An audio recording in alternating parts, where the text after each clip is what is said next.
Welcome to my channel అండి. మామిడికాయ ఒక్కటే పెద్ద సైజు మామిడికాయ కడిగేసుకుని తడి లేకుండా తుడిచిపెట్టుకుని చిన్నగా ముక్కలు కట్ చేసి పెట్టుకున్నానండి. దానిలోకి 2 స్పూన్లు జీలకర్ర ధనియాల పొడి, 1 స్పూన్ మెంతి పొడి, 1/2 టీ స్పూన్ అండి పసుపు, సరిపడినంత 4 స్పూన్లు కారం, 4 స్పూన్లు ఉప్పు, 1/4 టీ స్పూన్ మెంతి పొడి వేసుకుని కలిపేసి పెట్టుకోవాలండి. దానిలోకి కొంచెం ఆవు పొడి, కారపొడి, పసుపు అన్నీ వేసుకొని కలిపి పెట్టుకున్నాము. దానిలో పోపు సామాన్లు అండి, ఇంగువ, జీలకర్ర, ఎండుమిర్చి అండి. ఇంకేం అయ్యాకర్లా పోపు చేసి చల్లారిన తర్వాత ఆయిల్ ఈ కలిపి పెట్టుకున్న ముక్కల్లో కలిపేసుకోవాలండి.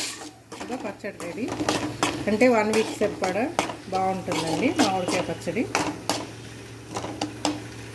ఉప్పు, కారం, పసుపు, జీలకర్ర పొడి, మెంతి పొడి, ఆవు పొడి కలిపి పెట్టుకున్న దానిలో ఈ పోపు సామాన్లు ఆయిల్ కలిపేసుకోవాలండి. ఇంగువ, జీలకర్ర, ఎండుమిర్చి అంతేనండి. బాగుంటుంది. మీరు కూడా చేసుకోండి. నా ఛానల్ సబ్స్క్రైబ్ చేయండి, కామెంట్స్ పెట్టండి. Bye friends.